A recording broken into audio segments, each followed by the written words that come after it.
He left her because she couldn't give him a child. For years later, he saw her with a little girl who had his eyes. Andrew Blake's home was immaculate, elegant, and empty. A sprawling estate overlooking the water, it had been designed to impress, to reflect power and precision, qualities Andrew was known for in every corner of the business world. Yet behind the flawless walls and curated furniture, there was a silence that clung to everything. It wasn't peace. It was absence. The kind that creeps into your bones when the person you once loved no longer walks through the door. He had left her, Celia, the woman who once painted colors into his monochrome life, 4 years ago. At the time, he told himself it was logical. They had tried everything to start a family. Doctors, specialists, procedures. Every month brought hope, followed by disappointment. Celia had suffered quietly, her smiles becoming rarer, her light dimming more each year. And Andrew, who thrived on solutions, couldn't fix it. He grew distant, restless, and bitter, not toward her, but toward the silence in the nursery that never held a child. The day he left, he didn't pack much. Just a suitcase and a few lines rehearsed like business strategy. "It's not your fault. I just can't live like this anymore." Celia didn't cry. She stood in the doorway, barefoot, her hair pulled back, paint smudged on her shirt, and said nothing. That silence haunted him more than any scream would have. Now, 4 years later, Andrew had everything he thought he wanted. His company had doubled in value. He was on the cover of magazines, had dined with politicians, and had just bought a new penthouse in Manhattan. But when he came home each night, it was always to silence. Not even the city below could drown it out. Sometimes he thought of her, where she might be, whether she still painted, if she ever regretted letting him go so easily. Other times, he told himself it didn't matter. He had made a choice, and he had built his empire without distraction. That should have been enough. But it wasn't. One evening, after another long day filled with strategy meetings and perfectly meaningless conversations, Andrew found himself driving without a destination. The car moved through quiet streets, passing shops and people and places that felt more alive than he had in weeks. He pulled over outside a small art gallery on a corner he didn't recognize. The windows were fogged, but through the glass he could make out soft lights and watercolor canvases hanging on the walls. Something pulled at him. He didn't go in, but he stared for a long time, until the clerk inside turned and caught his gaze. Embarrassed, he turned the key and drove off. He hadn't thought about Celia in weeks, not really. But that night, as he lay in bed staring at the ceiling, he saw her again. Not the woman in the gallery windows, but the one who used to fall asleep with paint on her fingers and hope in her heart. The one he had left behind when life didn't go according to plan. And for the first time in years, he wondered not just what she was doing, but whether she had ever forgiven him. The next morning, Andrew woke up restless, his mind replaying images he hadn't invited, Celia's face in the soft morning light, the quiet way she used to tilt her head when she was painting, the nervous way she would laugh when he caught her dancing barefoot in the kitchen. These memories came not like a flood, but like raindrops, small, cold, and impossible to ignore. He tried to push them away, like he always had, but something felt different this time. It was as if the part of him he buried with their marriage was finally clawing its way back to the surface. He didn't go to the office that morning. Instead, he sat in his car outside a coffee shop they used to visit years ago. It was still there, same awning, same chalkboard sign offering handwritten quotes with your latte. Back then, Celia had always smiled at the silly tradition. He remembered one she kept in her wallet for months, asterisk, some storms come to clear your path. Asterisk, she'd said it was about them. At the time, he had only half listened. Now he couldn't stop listening to the past. With a sudden impulse, he pulled out his phone and searched her name. Nothing concrete. No website, no recent exhibits. He scrolled further, then deeper into social media. After nearly 20 minutes, he found a tagged photo. It wasn't much, just a blurry snapshot of a community art fair, but there she was, standing in front of an easel, her hair longer now, her smile softer, more inward. She wasn't alone. In the corner of the photo, just visible at the edge of the frame, was a small hand gripping hers. Andrew stared at the photo for a long time. Something twisted deep in his chest. The girl, he could only assume it was a girl, was mostly out of the shot. But her presence was unmistakable. A child. He zoomed in instinctively, though the quality was poor. All he could see was dark, tousled hair and a soft pink sleeve. His mind raced, doing math without reason. Celia had been pregnant when he left. No, she couldn't have been. He would have known, wouldn't he?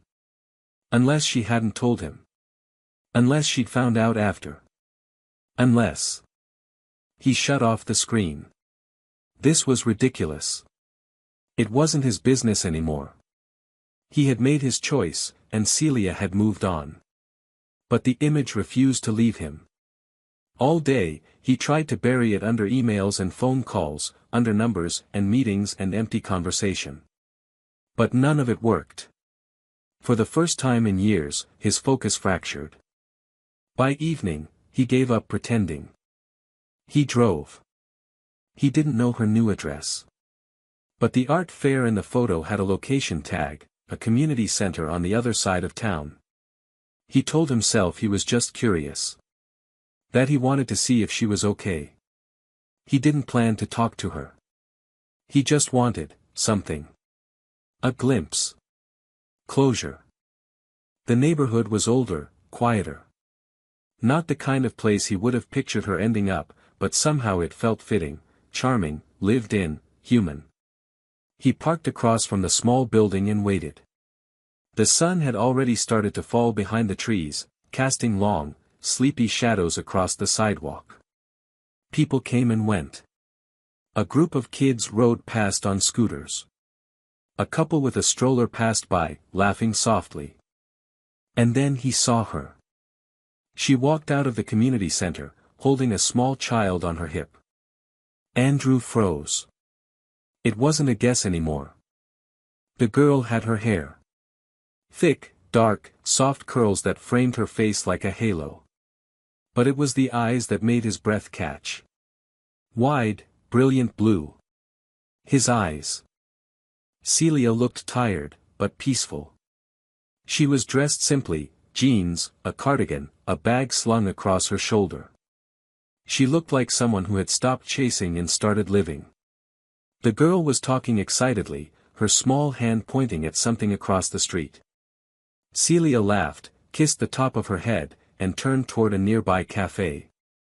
Andrew sat frozen behind the wheel, 1,000 thoughts crashing at once. He had questions. Too many. Why hadn't she told him? Why had she kept the child from him? Was it even possible? But beneath all that, deeper and quieter, was something else, guilt. He had left her. When she had been breaking, he had turned away. And now, she had built something beautiful without him. He didn't follow them into the cafe. He stayed in the car for nearly an hour after they disappeared inside, staring at the sidewalk, his heart a war zone. He thought he had moved on, believed he had chosen the life he wanted. But in that moment, watching his daughter's laughter bounce off the walls of the street, he realized he had walked away from more than a marriage. He had walked away from his family. And now he didn't know if he deserved to find a way back. The next morning, Andrew woke up with a tightness in his chest that no amount of coffee or logic could shake off. He had spent most of the night lying awake, staring at the ceiling, trying to convince himself that what he saw wasn't real, or that even if it was, it didn't matter anymore. But the more he tried to suppress it, the more his thoughts unraveled. The little girl's face kept appearing behind his eyelids, her blue eyes full of life and curiosity, so achingly familiar that it almost hurt to recall. There was no more denying it. He had a daughter. And he didn't even know her name. By midday, the pressure inside him had turned into a kind of restless determination. He couldn't go another day without answers. Not out of entitlement, but because the weight of silence was unbearable. He had never been a man to avoid confrontation, and now that the confrontation involved his own flesh and blood, retreat was no longer an option. He called in sick for the first time in over a decade. He didn't have a plan, but he drove back to the same neighborhood, hoping for another chance. He parked outside the cafe and waited, watching the sidewalk like a man waiting for a miracle to repeat itself. Hours passed. People came and went. At one point he got out of the car, walked into the cafe, and ordered something just to blend in. He didn't ask about her. He couldn't bring himself to say her name aloud. Not yet. Late afternoon finally brought movement. Celia appeared again, this time walking alone with the little girl holding her hand. The child was skipping, humming something softly, her energy bounding ahead while Celia followed calmly. Andrew stepped out of the cafe, his heart pounding so loudly it felt like thunder inside his chest. He didn't know how to do this gently, so he did the only thing he could, he walked toward them. Celia saw him before he spoke. Her body stilled. Her hand instinctively tightened around the little girl's, and for a split second, she looked like she might run. But she didn't. Her eyes met his, steady and unreadable. Celia, he said, the name catching on his throat like a memory he hadn't spoken in years. She stood still, not speaking. The child looked up at him curiously, then back at her mother. "Hi," he added, softer now. "I didn't mean to scare you." "You're not scaring me," Celia said calmly. "Just, surprising me." There was a silence between them that stretched like fabric pulled too tight. "I saw you yesterday," Andrew admitted. "I didn't know you lived around here." "I didn't know about her." At that, Celia's eyes darkened slightly, her expression tensing. "You didn't want to know. You made that choice a long time ago." He winced. "I didn't know you were pregnant when I left." "If I had." "If you had," she interrupted, her voice quiet but firm, "would you have stayed out of guilt or love?" That question hit him harder than he expected. He opened his mouth but couldn't find the words. The little girl looked up again, tugged gently on Celia's hand, and whispered something. Celia bent down and nodded before turning back to Andrew. "This is Lily," she said at last. "She's 3.5. She loves coloring, strawberry ice cream, and asking 10 questions in one breath.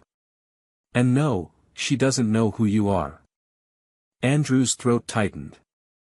He knelt down slowly, careful not to overwhelm the girl, and offered a soft smile.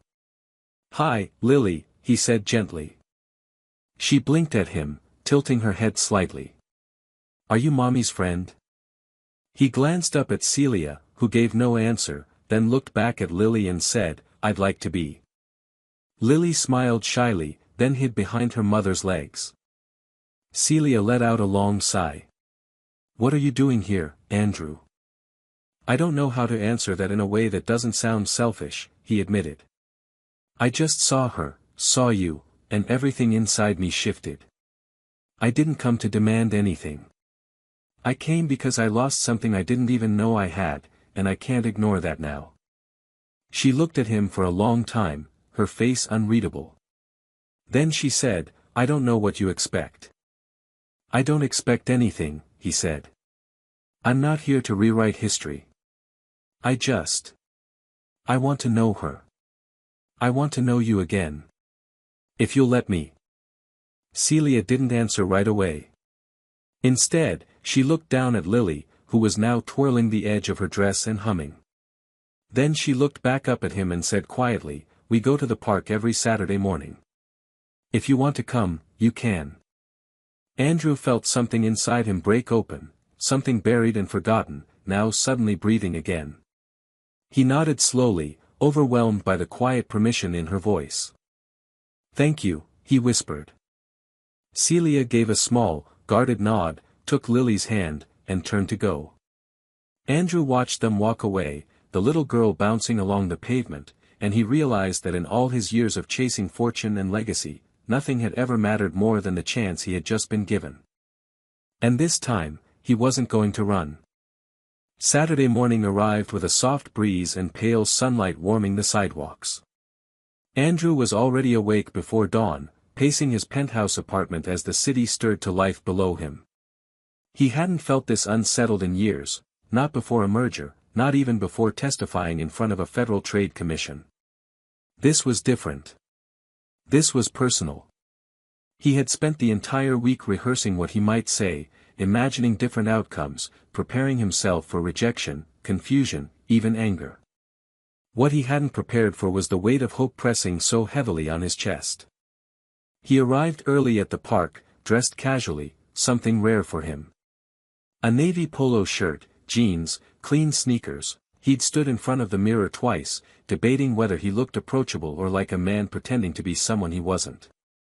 In the end, he chose honesty. Let her see him as he was. A man who had made mistakes. A man who, despite all his success, had no idea how to fix what he had broken. The park was quiet, mostly filled with joggers and a few parents pushing strollers. He sat on a bench near the playground, watching the morning come to life. It wasn't long before he saw them, Celia and Lily, walking hand in hand down the path. Celia wore a simple gray sweater and light blue jeans. Her hair was pulled into a loose braid. Lily was in a soft yellow dress with tiny flowers embroidered along the hem, holding a small stuffed fox in one hand and skipping slightly with each step. Andrew stood as they approached, uncertain whether to smile or stay neutral. Celia gave him a short nod, polite but cautious. Lily didn't say anything at first. She looked at him curiously, clutching her fox a little tighter. "I told her you might be here," Celia said. "I didn't tell her who you were." "That's okay," he said. "I wouldn't even know how to explain it." There was an awkward pause, then Celia gestured toward the playground. "She usually starts with the swings." "Can I push her?" he asked, unsure if he was overstepping. Celia looked at Lily. "Do you want Mr. Andrew to push you?" Lily considered this for a moment, then nodded slowly. "Only a little high," she said solemnly. Andrew smiled, following her to the swing set. He gently helped her into the seat, his hand surprisingly steady. It had been decades since he'd pushed a swing, but the motion came back naturally. With each push, Lily giggled louder, the kind of laugh that shook something loose inside him. Joy, real and messy and unfiltered. Celia stood nearby, watching them with folded arms. Not cold, but not relaxed either. Andrew knew she was still measuring him, weighing whether his return was genuine or convenient. And she had every right to. After a few minutes, Lily asked to get down. She ran off to the sandbox, and Andrew joined Celia on the bench. "I didn't expect her to warm up to me so quickly," he said. "She's open," Celia replied. "But she's not naive. She picks up on more than people think." "I don't want to confuse her," Andrew said quietly. "I don't want to confuse you." Celia looked straight ahead, her voice measured. "Then be honest. Don't promise more than you can give." "I'm not here to make promises I can't keep," he said. "But I want to try. I want to be in her life, even if it's slowly." "You left," she said bluntly. "You left me when everything was falling apart. And I carried all of it, alone. I was scared out of my mind. I almost didn't keep her." Those words hit harder than he anticipated. He turned toward her, eyes wide with shock.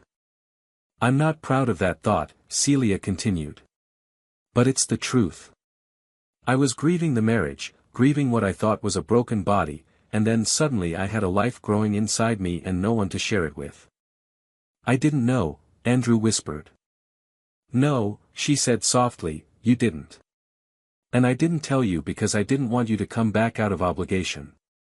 I wanted to protect her from a father who didn't know if he wanted to be one."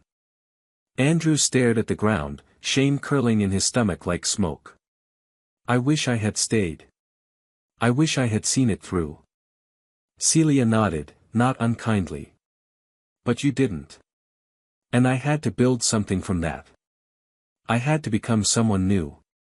So if you want to be in her life now, it has to be as the man you are today, not the one you were. He nodded slowly, understanding more in that moment than he had in years of therapy and boardroom self-reflection. I can do that. Or at least, I want to learn how. Celia turned to look at him, her eyes softer now. Then we'll start small. He looked over at Lily, who was now building a castle out of sand, her brow furrowed in determination. He couldn't believe he had missed so much. But he was here now.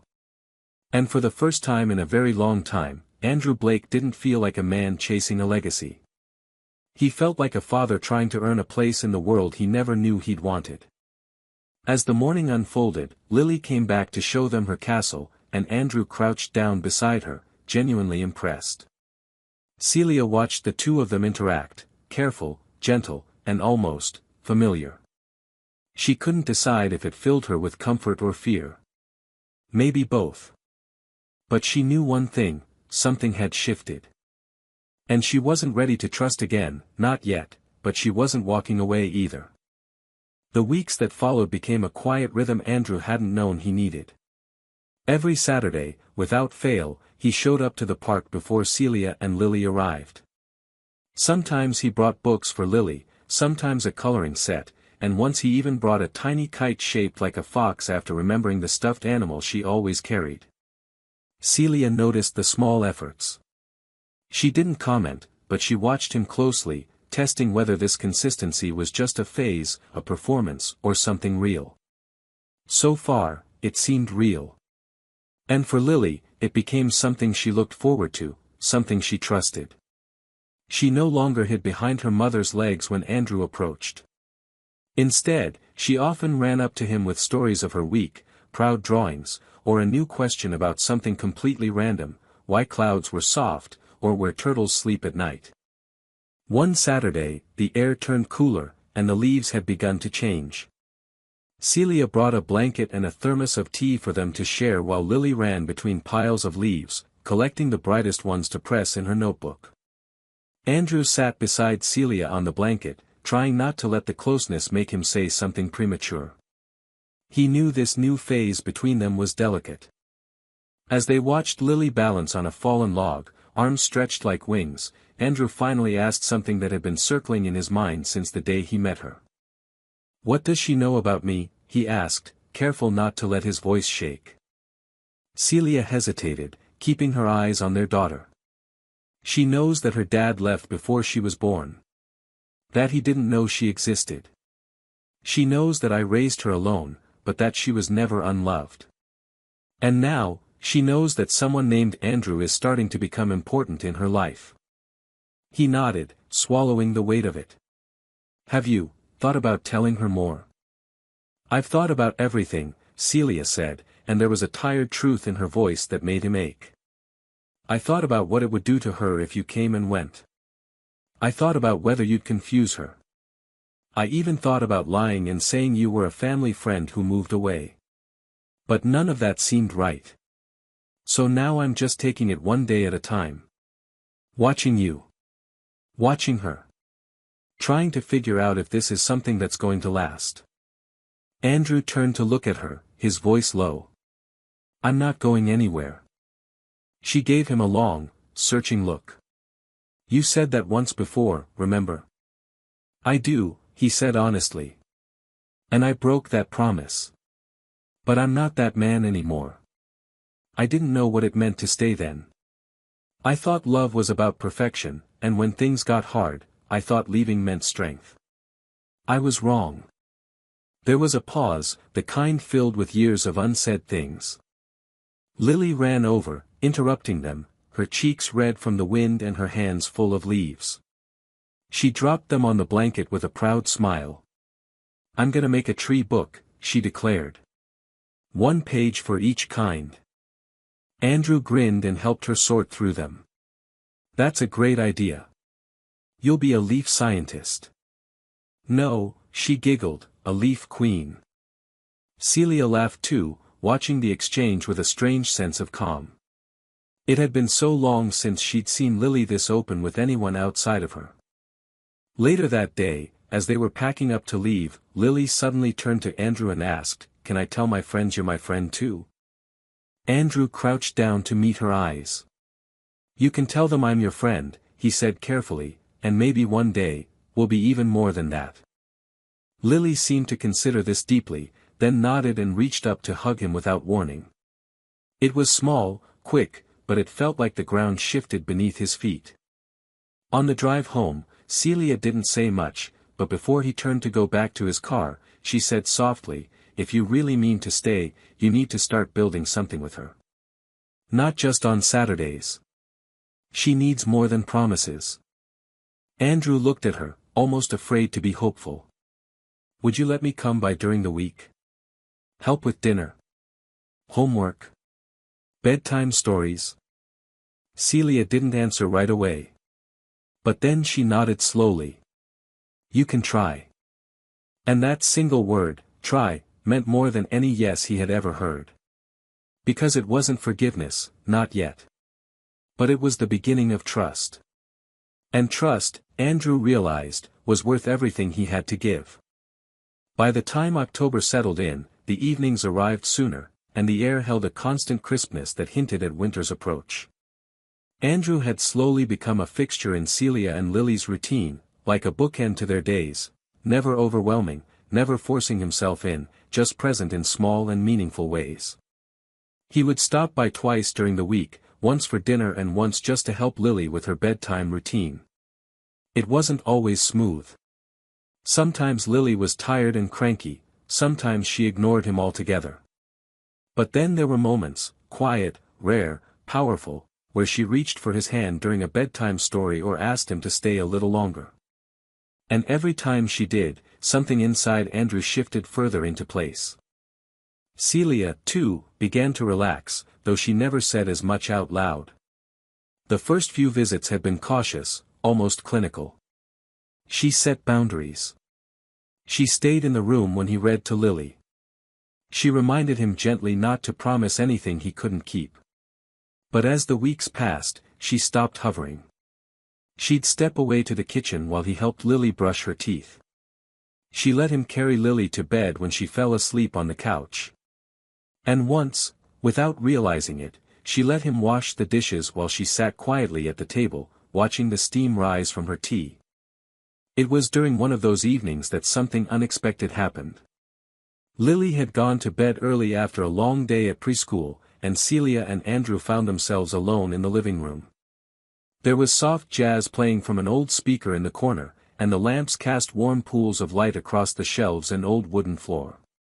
Celia curled up in her armchair, a blanket around her legs, while Andrew sat on the edge of the couch, a mug of tea in his hand. They talked more freely now. Not just about Lily, but about everything, her paintings, the classes she'd taken over the years, the small gallery that had once featured her work. He listened, really listened, in a way he never had before. Back then, he had always been distracted by a meeting, an email, some crisis that felt more urgent than what was right in front of him. Now, he found himself hanging on to every word she spoke, quietly stunned by how much he had missed, about her, about the life they might have had. After a lull in the conversation, Celia looked at him with an intensity that made his chest tighten. "Why now?" she asked. "After all this time. What changed?" Andrew took a long breath. I think I finally stopped running from everything I didn't want to face. I kept myself so busy building things, growing the company, chasing success, because I thought that would fill the space. But it didn't. I was always empty. Always angry. But then I saw you. And her. And everything inside me cracked open. Celia didn't speak for a while. She just watched him, her fingers lightly tracing the rim of her cup. "You weren't the only one who broke," she said eventually. "But I didn't have the luxury of running. I had to grow up all at once.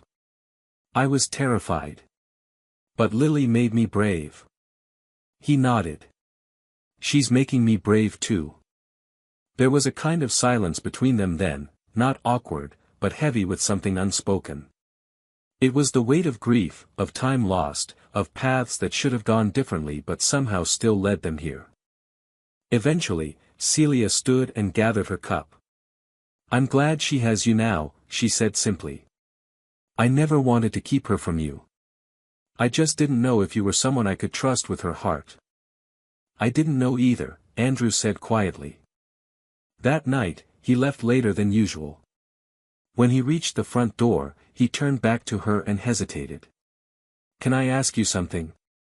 She looked up. "Of course. Do you think I'll ever be forgiven?"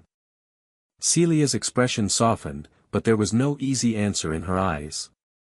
"Forgiveness isn't a door, Andrew. It's a hallway. You've started walking through it. That matters." The next morning, Andrew woke to a text from Celia. It was a photo of Lily, still in her pajamas, holding up a drawing she'd made. The picture was simple, 3 stick figures standing under a tree. One had brown hair, one had blue eyes, and in the middle, a little girl with a bright yellow dress and a crooked smile. Underneath, written in large, uneven letters, were the words, "My family." He stared at the photo for a long time, the corners of his mouth lifting into a smile that reached all the way to the part of him that had once gone numb. He had a long way to go. But for the first time, he knew exactly where he was headed. It was early November when things began to shift in a way Andrew hadn't expected. The days were shorter now, darkness falling quickly in the late afternoons, and with it came a certain stillness that seemed to settle into their lives like a gentle hush. Lily had started asking more questions, about the past, about where Andrew lived, about why he hadn't always been there. She wasn't accusatory. She was simply curious, as only a child could be, sensing that something about her world had changed and wanting to make sense of it. Andrew did his best to answer honestly without giving her more than she could carry. He told her that sometimes grown-ups made mistakes, and that the biggest mistake he ever made was not knowing about her sooner. He told her that he had missed a lot of her life, but that he wanted to be there for every moment he could from now on. Lily listened carefully, her small face serious, and then, after a pause, she had asked if he would come to her school's family day. He had said yes immediately, without hesitation. The event wasn't grand, just a morning of classroom activities, songs, and crafts where parents or guardians came in to spend time with the children. But for Andrew, it might as well have been a summit with world leaders. He had spent his entire life in rooms of power, yet none had made his palms sweat the way the idea of sitting in a circle with preschoolers did. Still, he showed up early, carrying a tray of homemade cookies he had barely managed to bake the night before after watching 3 YouTube tutorials and nearly setting off his apartment's smoke alarm. Lily was already in the classroom when he arrived, wearing a pale blue dress and her favorite sneakers with stars on the sides. She ran up to him, arms outstretched, and hugged him without hesitation. Celia was there too, standing off to the side, watching with a quiet smile that said more than words ever could. She hadn't told him he had to come. She hadn't even reminded him the night before. But when she saw him standing in that brightly colored room, holding his uneven cookies and nervously straightening his sleeves, something in her softened even more. During the event, Lily proudly introduced Andrew as her special person.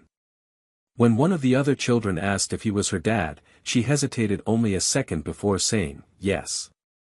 He's my daddy now." Andrew's heart clenched at those words, the finality of them, the unquestioning acceptance. Celia had looked over when she heard it, her expression unreadable for a moment before she gave him the slightest nod. Not permission exactly, but acknowledgement. Later that afternoon, back at Celia's apartment, the 3 of them sat on the living room floor, surrounded by craft paper and glue sticks, admiring the drawings Lily had brought home. There was one she had made that day, a picture of a house, a sun, and 3 people standing hand in hand. Celia had long hair, Andrew had tall shoulders and blue eyes, and Lily stood between them, her smile big and her crayon crown slightly crooked. "I want us all to live together someday," Lily said casually as she colored in the grass. So I don't have to say goodbye at bedtime. Neither Andrew nor Celia responded right away. The moment was too fragile, too real. Andrew looked at Celia, uncertain what he was allowed to hope for. He didn't want to rush anything. But he also didn't want to pretend he didn't long for that too. That evening, after Lily had fallen asleep, he lingered a little longer than usual. Celia walked him to the door as always, but this time she didn't open it right away. Instead, she leaned against the wall, arms crossed, her gaze meeting his. "She's starting to expect you," she said softly. "It's no longer a surprise when you show up. It's part of her world now." "I know," he replied. "That's what I want." "And what if something happens? What if you get scared again?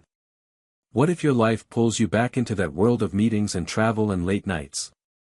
"I've already stepped out of that world," Andrew said, his voice steady. "I've turned down projects.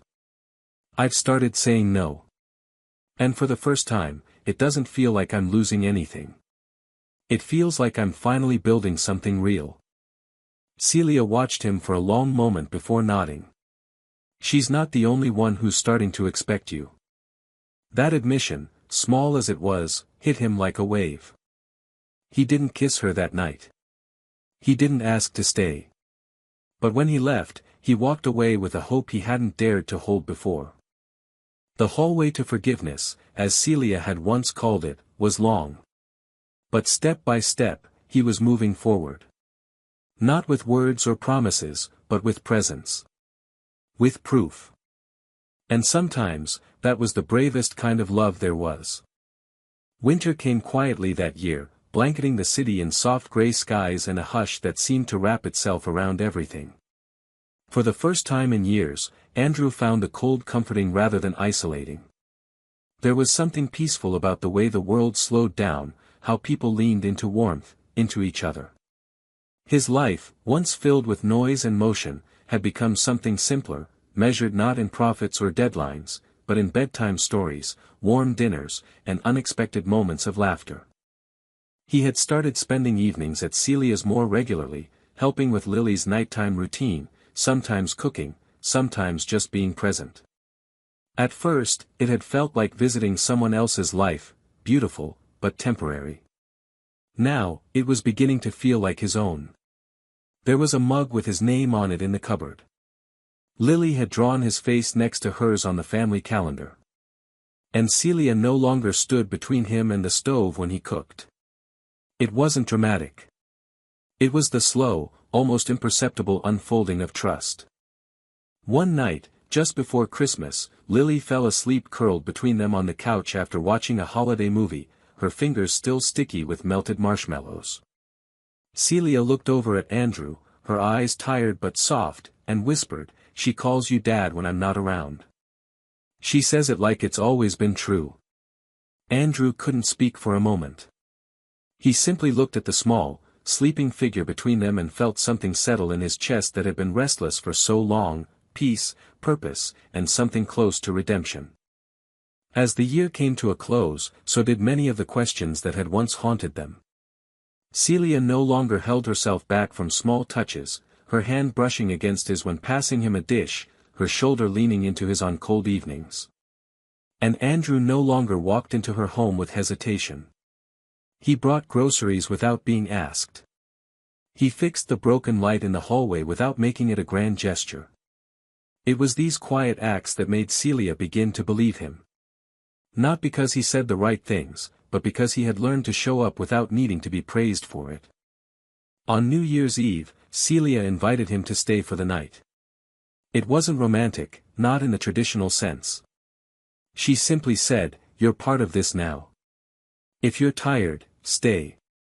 He nodded, and that night he tucked Lily into bed, kissed her forehead, and whispered, "Happy New Year, sweetheart," before returning to the living room, where Celia waited in her robe, a cup of tea in her hands.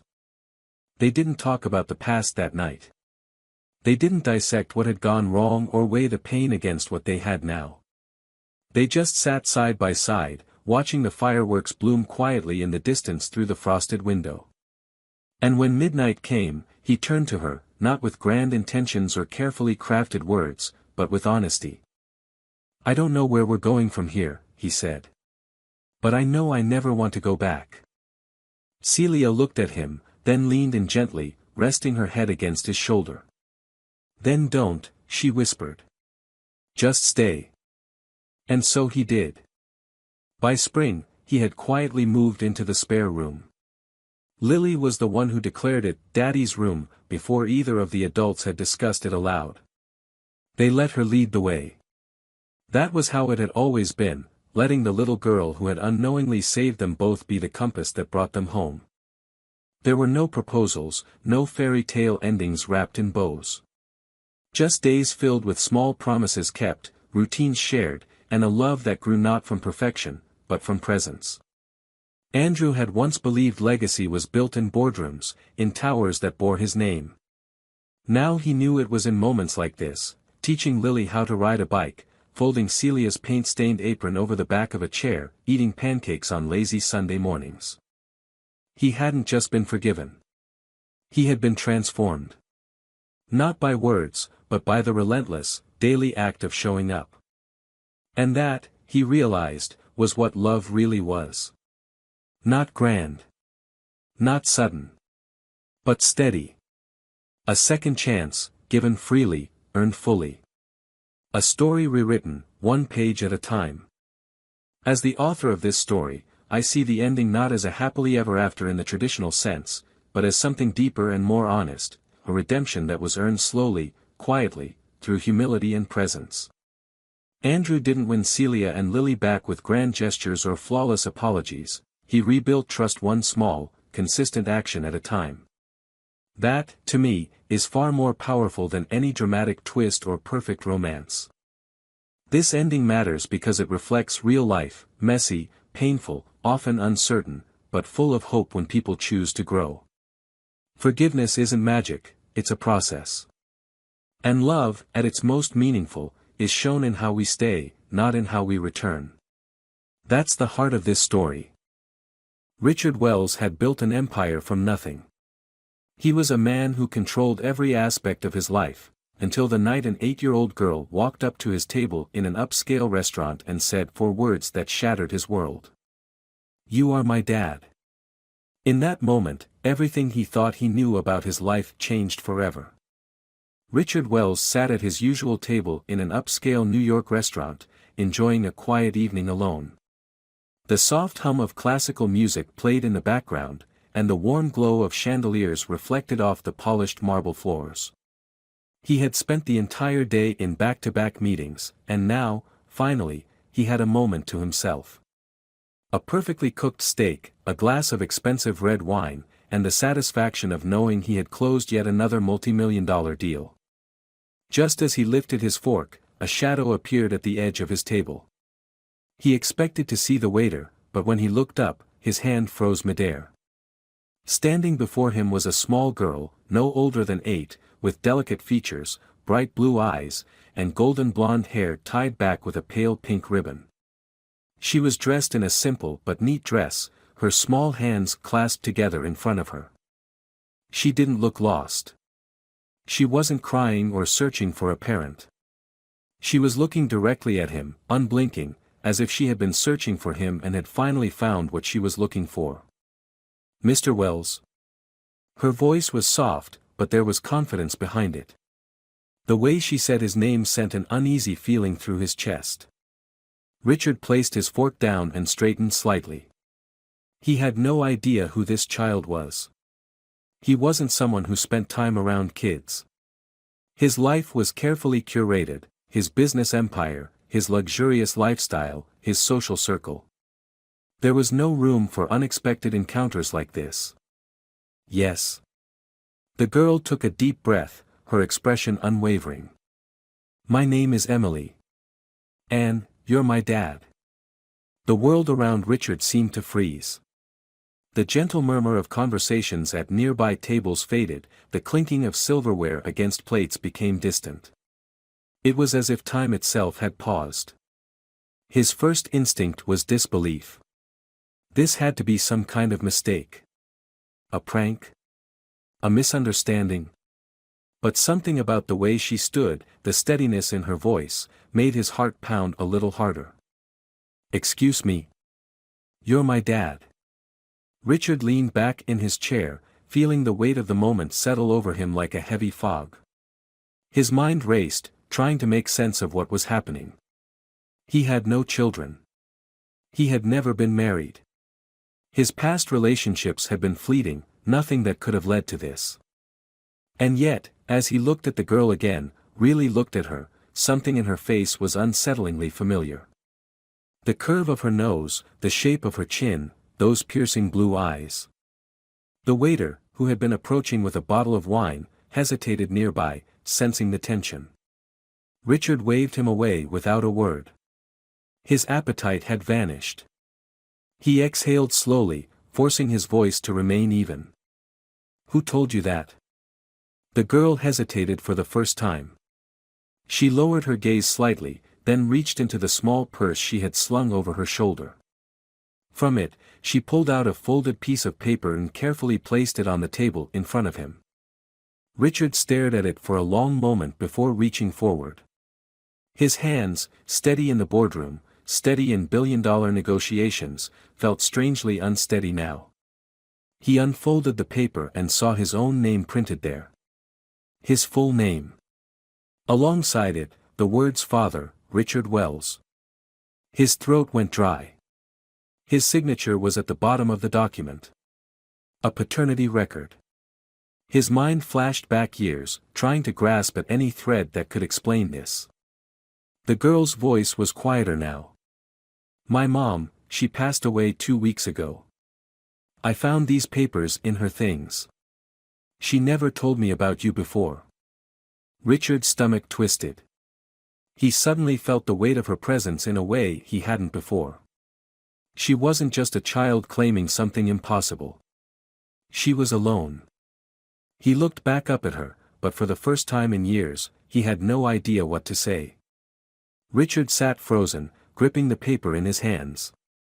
The words blurred slightly as his mind struggled to process them. His name. Paternity record. Father. None of it made sense, and yet, the evidence was right there in front of him. Emily stood quietly, her hands still clasped together, her wide blue eyes watching him closely. She had the patience of someone much older than her age, as if she already knew that whatever came next wouldn't be easy. Richard cleared his throat, forcing himself to speak. "Where have you been staying?" Emily hesitated, shifting slightly. "With a neighbor. But she said she can't keep me for long." A sharp pang hit Richard's chest.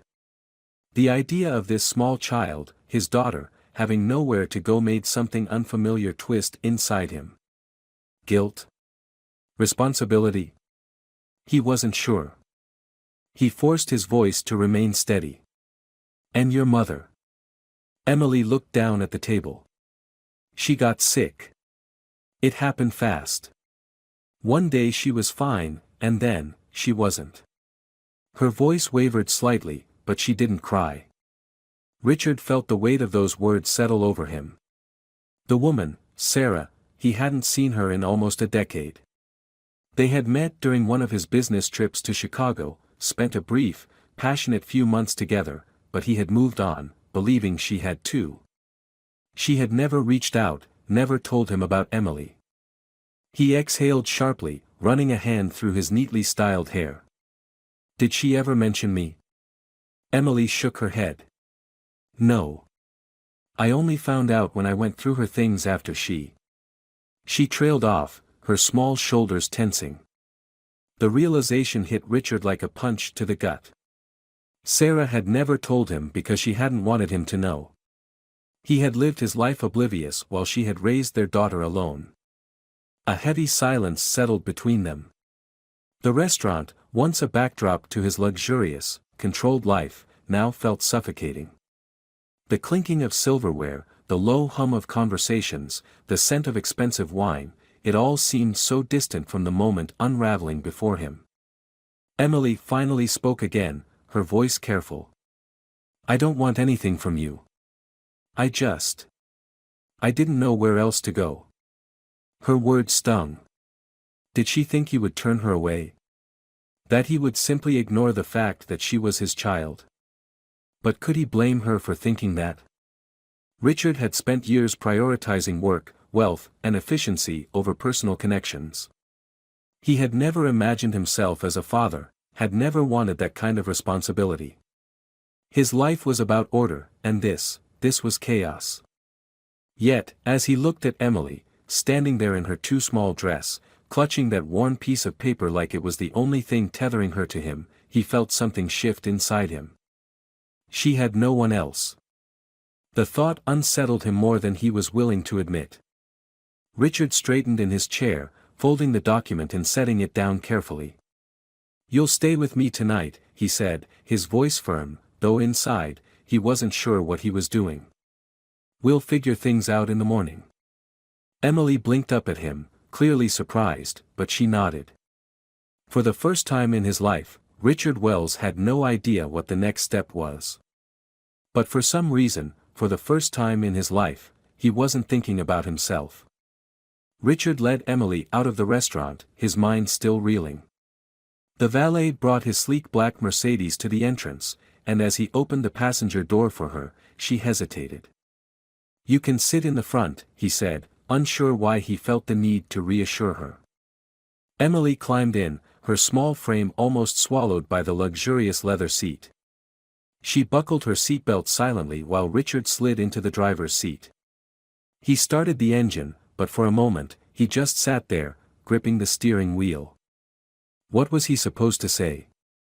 The reality of the situation was hitting him harder now that they were away from the crowded restaurant. He had a daughter. A child who had been living without him for 8 years. And now she was in his car, headed to his home. He cleared his throat. "Do you have anything with you? Clothes, a bag?" Emily shook her head. "I left my backpack at my neighbor's house. It only has a few things." Richard's grip on the wheel tightened. The thought of her having so little sent another unfamiliar pang through him. He was a man who owned multiple properties, designer suits, and luxury cars, yet his own daughter had almost nothing. He pulled out of the parking lot, the city lights flashing past as they drove in silence. After a few minutes, Emily spoke. "Where do you live?" "In Midtown," he replied. "Top floor of a high-rise." She nodded but didn't say anything else. Richard stole a glance at her. She was staring out the window, her small hands resting in her lap. She looked composed, but he could see the exhaustion in her posture, the way her eyelids drooped slightly. "When was the last time you ate?" he asked. Emily hesitated. "This morning." Richard clenched his jaw. "You should have told me you were hungry at the restaurant." She shrugged. "I didn't want to ask."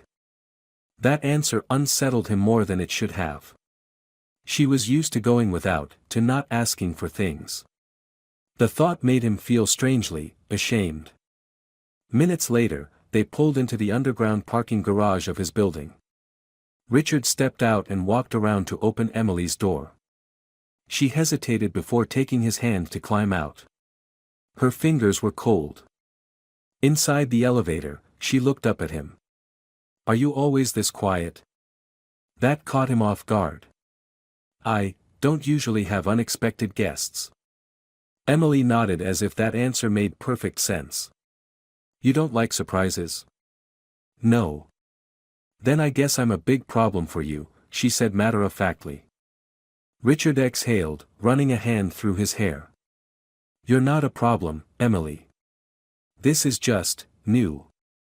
The elevator doors slid open, revealing the entrance to his penthouse. The moment they stepped inside, Emily's eyes widened. The space was enormous, floor-to-ceiling windows overlooking the city, sleek furniture, a grand piano in the corner. The entire place was spotless, every surface polished, every piece of furniture placed with precision. "You live here alone?" she asked. "Yes." Emily walked further in, turning in a slow circle. "It's really clean." Richard almost laughed. I have people who take care of it. Her gaze lingered on the towering bookshelves, the expensive artwork on the walls. Then she turned back to him. Where do I sleep? That was a question he hadn't considered. He had 3 guest rooms, but none of them were designed for a child. He motioned toward the hallway. There's a room down there. You can use it for now. Emily followed him down the hall, stopping at the doorway as he switched on the light. The room was large, with a queen-sized bed, a desk, and a sitting area. It was elegant, decorated in neutral tones, but it looked more like a hotel suite than a child's bedroom. Emily stood at the threshold, gripping the strap of her purse. It doesn't feel like a kid's room. Richard shifted uncomfortably. I wasn't expecting a kid to be here. She nodded as if that made sense. Then, after a pause, she asked, Is it okay if I sleep with the light on? He hadn't expected that. Of course. He flipped the switch on a bedside lamp. Emily walked into the room and sat on the bed, bouncing slightly as if testing its softness. She looked so small sitting there. Richard lingered in the doorway, unsure of what to do next. He was used to making decisions with confidence, but tonight, he felt completely out of his depth. Do you need anything else? He asked. Emily thought for a moment. I think I'm okay. He hesitated. All right. Get some sleep. She lay back on the bed, pulling the blankets up to her chin. Good night, Mr. Wells. Something about the way she said it made his chest tighten. Good night, Emily. He turned off the overhead light and stepped out, leaving the door slightly open. As he walked back to his own room, he exhaled heavily. He had just put his daughter to bed. A daughter he had never known existed. And for the first time in years, Richard Wells had no idea what tomorrow would bring. Richard barely slept that night. He lay in bed staring at the ceiling, his mind racing with questions he didn't have answers to. How had he gone 8 years without knowing he had a daughter? Why had Sarah never told him? And now that Emily was here, what was he supposed to do? At some point, exhaustion took over, and he drifted into a restless sleep. But in the early hours of the morning, a faint noise pulled him awake. He lay still for a moment, listening. A quiet shuffle. A door creaking open. He sat up and ran a hand over his face. The realization hit him, Emily. Throwing on a t-shirt, he stepped out of his bedroom and made his way down the hall. The light in the guest room was still on, and the door was slightly ajar. Peeking inside, he found Emily sitting on the edge of the bed, her small frame hunched over. She had changed into an oversized t-shirt, one of his, he realized, but she was still wearing her socks. Her blonde hair was slightly messy from sleep, and she was clutching something in her hands. Couldn't sleep? He asked, leaning against the doorframe. Emily jumped slightly, then turned to face him. Sorry. I didn't mean to wake you. Richard shook his head. It's fine. What's wrong? She hesitated before unfolding her fingers, revealing a small, creased photograph. He stepped closer, and she handed it to him. It was an old picture of Sarah, smiling, her arm wrapped around a much younger Emily. Richard felt his chest tighten. I didn't want to forget her, Emily murmured. Richard sat on the bed beside her, still staring at the photo. He hadn't seen Sarah in years, but seeing her face now brought a rush of emotions he wasn't prepared for. Regret. Guilt. A strange kind of grief. You won't forget her, he said quietly. Emily looked up at him. Did you love her? The question caught him off guard. He exhaled slowly. I cared about her. But we weren't together for long. I didn't know she was pregnant. Emily nodded, as if she had already guessed the answer. She never talked about you. Not even once. Richard swallowed hard. He had spent the past 24 hours struggling with the fact that Sarah had kept Emily a secret from him. But hearing it from Emily herself made it feel even more real. "Do you think she was mad at you?" she asked. He considered that for a moment. "I don't know. Maybe she thought I wouldn't have wanted to be a father." "Would you have?" Richard hesitated. If Sarah had told him back then, would he have stepped up? Or would he have been too consumed by his career, too afraid of responsibility? "I don't know," he admitted. "But I do know that I won't walk away now." Emily studied him for a long moment before finally nodding. "Okay." A silence settled between them, but it wasn't uncomfortable. "Are you hungry?" he asked suddenly. Emily's lips twitched slightly. "A little." Richard stood up. "Come on. Let's see what we can find." They made their way to the kitchen. The sleek, modern space was usually just for show. He rarely cooked, preferring to have his meals prepared for him. But tonight, it felt too impersonal. Emily climbed onto a bar stool, watching him as he opened the fridge. "Do you ever make your own food?" Richard smirked. "Rarely." She kicked her feet lightly against the stool. "Mom always made pancakes when I couldn't sleep." Richard grabbed a carton of eggs. "Pancakes it is, then." Emily looked surprised. "You know how?" "I can follow instructions," he said, reaching for the flour. As he mixed the batter, Emily sat quietly, her chin resting in her hands. When he started flipping the pancakes, she finally spoke again. "I don't know how long I'm supposed to stay here." Richard froze for a second before carefully placing a pancake onto a plate. "You don't have anywhere else to go, do you?" She shook her head. "No." He set the plate in front of her and met her gaze. "Then you'll stay here. As long as you need to."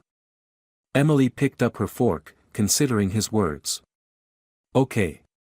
For the first time, Richard felt like he had made the right decision. Maybe he had no idea how to be a father. Maybe he was still figuring out what this all meant. But he knew one thing for certain: he wasn't going to let her go. The next morning, Richard woke up earlier than usual. He wasn't sure if it was because his mind was still processing everything that had happened or because, for the first time in years, someone else was living under his roof. Someone who depended on him. He got up and walked to the kitchen, expecting to find it empty, but to his surprise, Emily was already there. She was sitting at the counter, her blonde hair slightly messy, swinging her feet as she nibbled on a piece of toast. "You're up early," he said, pouring himself a cup of coffee. Emily shrugged. "I woke up and didn't know what to do." Her words hit him harder than he expected. She wasn't used to having a home where she felt comfortable. She didn't know what her routine was supposed to be here. "You don't have to just sit here," he said. "You can watch TV, read a book, explore the apartment." Emily looked around. "Your place is really quiet." Richard leaned against the counter, sipping his coffee. "I guess I never noticed before." She studied him for a moment. "What do you usually do all day?" He smirked slightly. "Work." "That's it?" "That's it." Emily frowned.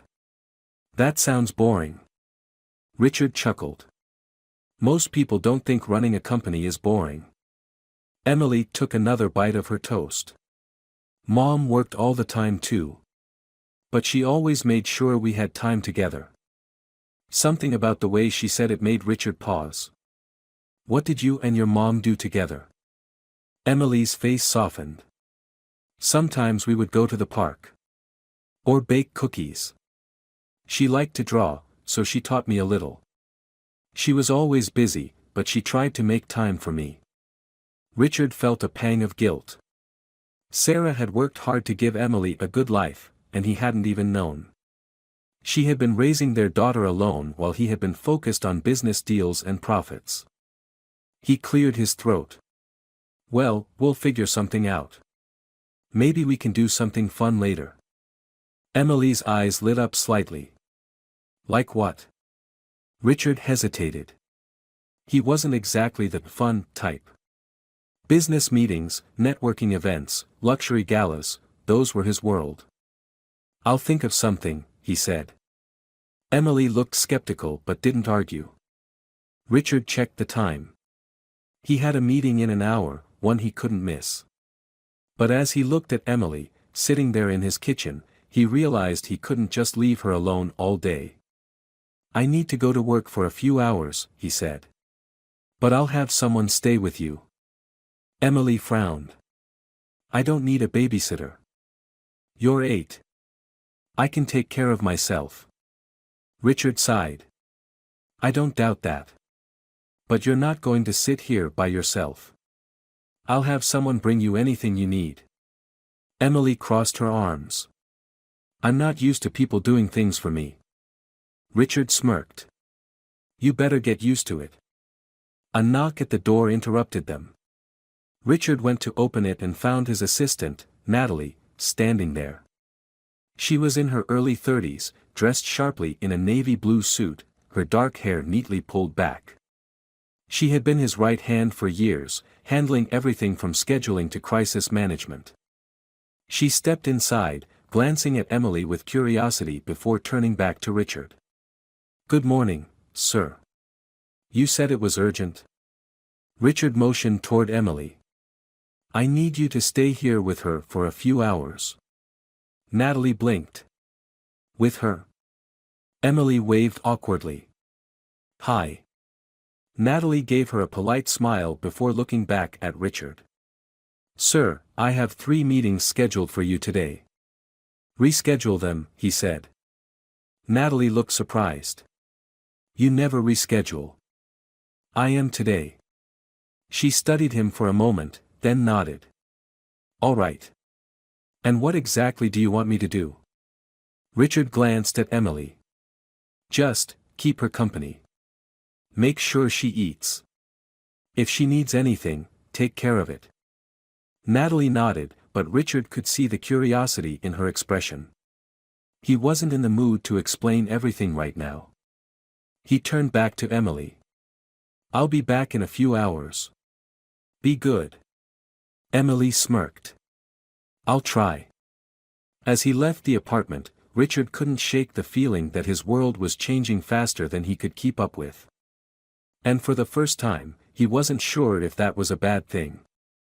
Richard spent the next few hours at his office, but his mind wasn't on work. No matter how many reports he skimmed through or emails he responded to, he kept thinking about Emily.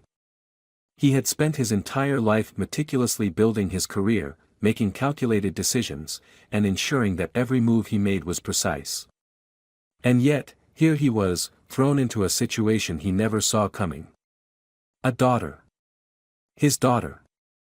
By lunchtime, he had barely made a dent in his work. Finally, he sighed, leaned back in his chair, and reached for his phone. He dialed Natalie. "How's it going?" There was a brief silence before she responded. "She's different from the people you usually surround yourself with." Richard smirked. "I assume that means she's not impressed by expensive suits and stock market trends." "Not in the slightest," Natalie replied dryly. "But she's polite. And surprisingly independent for an 8-year-old. Richard leaned forward. "What's she doing now?" "She's drawing. Said her mom taught her." That made Richard pause. He hadn't known Sarah liked to draw. Another piece of her life, of Emily's life, that he had never been a part of. He exhaled. "All right. I'll be home soon." After hanging up, he grabbed his suit jacket and left the office earlier than planned. When he walked into his penthouse, he found Emily sitting at the kitchen counter, completely focused on her drawing. Natalie sat nearby, reading something on her tablet, occasionally glancing at the girl as if still trying to make sense of the situation. Richard walked over and peered at Emily's paper. "What are you working on?" She looked up at him, then hesitated before flipping the sketchpad around. It was a drawing of the two of them. Richard was taken aback. In the picture, he stood beside her, his suit drawn with surprisingly sharp detail, while Emily held his hand. There were no extravagant backgrounds, no unnecessary embellishments. Just them. Emily studied his face carefully. "Do you like it?" Richard nodded, swallowing down the unfamiliar lump in his throat. "Yeah. It's good." She beamed, clearly pleased. Natalie stood, smoothing out her skirt. "I'll head out now. Call me if you need anything." Richard gave her a grateful nod. "Thanks, Natalie." After she left, he turned back to Emily, who was still looking at him curiously. "You left work early," she pointed out. He shrugged, walking toward the fridge. "Figured I should check on things here." Emily smirked. "Did you miss me?" Richard raised an eyebrow. "You've been here for less than a day. That's not a no." He sighed, pulling out a bottle of water. "Don't get used to it." Emily giggled, then went back to her drawing. For the next few moments, Richard just watched her. She was so at ease, as if she had always belonged here. And yet, he knew this wasn't normal for her. She had spent years without him. Years believing she didn't have a father. He leaned against the counter. "Emily." She looked up. "You said earlier you didn't know how long you'd be staying here." She nodded slowly. Richard exhaled. "You're not going anywhere." Her eyes widened slightly. "Really?" He nodded. "I don't know what I'm doing, and I won't pretend to. But you're my daughter. That's not changing. So, you stay here. This is your home now." Emily was silent for a moment, as if letting the words sink in. Then, she smiled. It wasn't just any smile, it was relief, hope, and something deeper. "Okay," she whispered. Richard didn't realize how much he needed to hear that until the moment she said it. And for the first time, he understood, this wasn't just about her life changing. His had changed, too. The days that followed were unlike anything Richard had ever experienced. His life, once carefully structured and predictable, had shifted into something entirely new. Mornings were no longer just about checking emails and preparing for meetings, they now included making sure Emily ate breakfast, figuring out how to style a child's hair, which, he quickly realized, was much harder than he expected, and adjusting his schedule to accommodate a daughter who had suddenly become the center of his world. At first, it was awkward. Richard wasn't used to having someone else in his space. He wasn't used to hearing footsteps running down the hall, the sound of cartoons playing in the background, or finding a trail of tiny socks and coloring pencils scattered across his once pristine apartment. But despite the adjustments, he found himself enjoying it. One evening, after an exhausting day at work, Richard returned home to find Emily sitting on the living room floor, a pile of books spread out around her. She was flipping through a hardcover novel, her blonde hair falling into her face as she read. He set down his briefcase. "What are you reading?" Emily looked up, pushing her hair back. "Just one of the books from your shelf." "I was bored." Richard raised an eyebrow. "You read for fun?" She grinned. "Mom always said books take you to new places. Even if you're stuck in the same one." Something about her words made him pause. Emily had been through so much in her short life, losing her mother, living in uncertainty, and now, suddenly being thrown into a completely different world with a father she barely knew. And yet, she carried herself with a quiet strength that he hadn't expected. Richard sat down on the couch, loosening his tie. "What kind of books do you like?" Emily thought for a moment. "Mysteries. And stories about people who figure things out." Richard smirked. "You'd make a good detective." She laughed. "Maybe. But I think I'd rather be an artist." He glanced at the sketch pad beside her, filled with drawings. Some were simple doodles, others more detailed, especially the ones of people. There was one of him, sitting at his desk, looking serious. Richard chuckled. You captured my business face perfectly. Emily grinned. You always look like that. He shook his head, amused. I do not. You do. Richard sighed dramatically. I guess I'll have to work on that. Emily giggled before flipping to a new page in her sketchbook. Can I draw you again?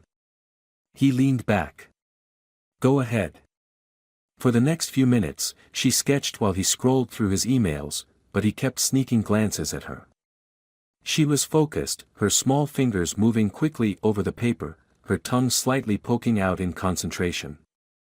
Eventually, she turned the sketchbook around to show him. This time, the drawing was different. It wasn't just him sitting at his desk. It was him and her, sitting side by side. He looked more relaxed in this one, less like a CEO and more like a dad. Richard felt something tighten in his chest. Emily looked up at him, waiting for his reaction. Do you like it? He swallowed the lump in his throat. Yeah. I do. She smiled, clearly pleased. Then, after a moment, she said softly, I'm glad I found you. Richard exhaled, rubbing the back of his neck. Me too, kid. And the truth was, he really meant it. Richard never thought his life would change so drastically in just a matter of days.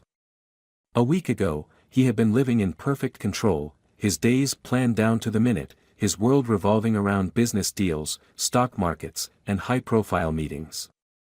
Now, everything was different. And for the first time, he didn't mind. One morning, as he walked into the kitchen, he found Emily standing on a chair, trying to reach the cabinet above the counter. She was on her tiptoes, struggling to grab a cereal box that was just out of reach. Need some help? Richard asked, leaning against the doorway. Emily huffed, crossing her arms. No. I'm independent. Richard smirked, walking over and easily pulling the box down. Aha. And what was your plan if you fell off that chair? She grinned. You would have caught me.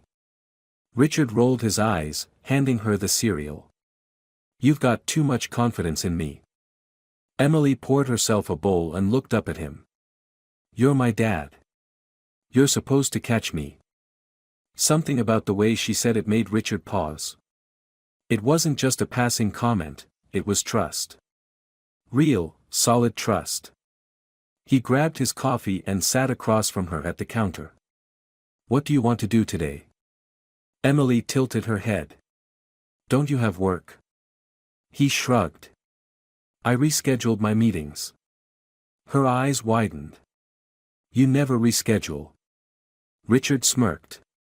Guess I'm learning new things. Emily smiled, then tapped her spoon against the edge of her bowl. Can we go to the park? Richard raised an eyebrow.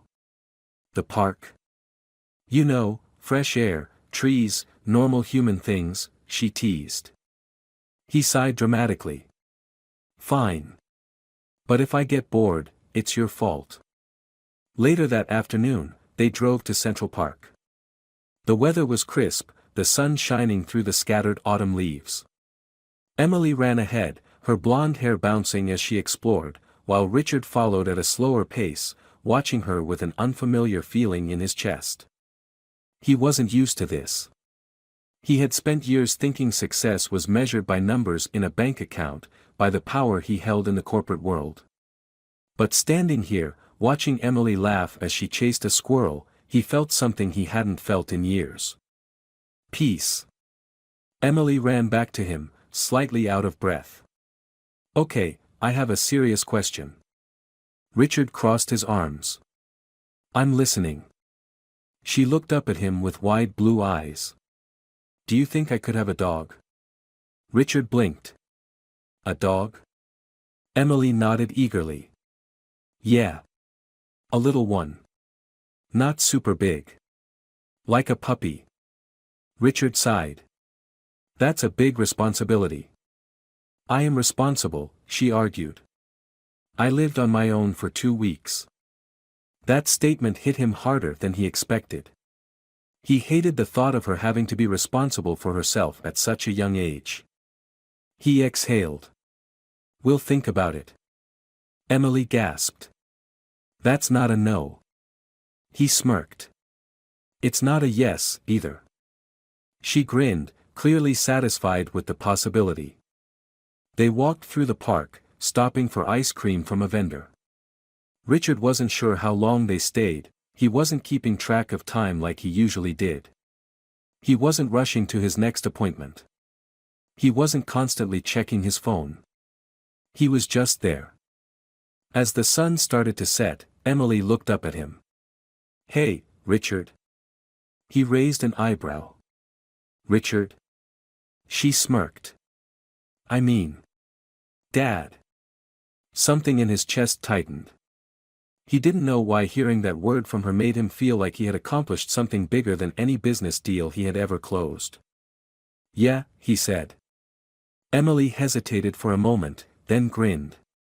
This was a good day. Richard looked down at her, and for the first time, he didn't just see a child who had unexpectedly come into his life. He saw his daughter. And he realized something: he wouldn't trade this for anything. Not even $1 million deal. This story is a testament to the unexpected twists life can throw at us and how the most profound changes often come from the least expected places. Richard Wells, a man who spent his life chasing success and control, found something far more valuable: a purpose beyond wealth and power. What makes this journey so compelling is its emotional depth. At first, Richard sees Emily as a disruption, a problem to be solved. But as the story unfolds, he begins to understand that she isn't an obstacle, she's a gift. She forces him to break out of his carefully curated world, to step beyond his comfort zone, and, ultimately, to become someone better. The beauty of this ending lies in its simplicity. Richard doesn't just accept Emily as his daughter, he chooses her. Not because he has to, but because he wants to. And in doing so, he experiences something no amount of money could ever buy: unconditional love, true connection, and the realization that family is the greatest investment of all. This is more than a story about a millionaire finding out he has a child. It's a story about transformation, about learning that real success isn't measured in profits and power but in the relationships we nurture. And in the end, Richard doesn't just give Emily a home, she gives him one, too.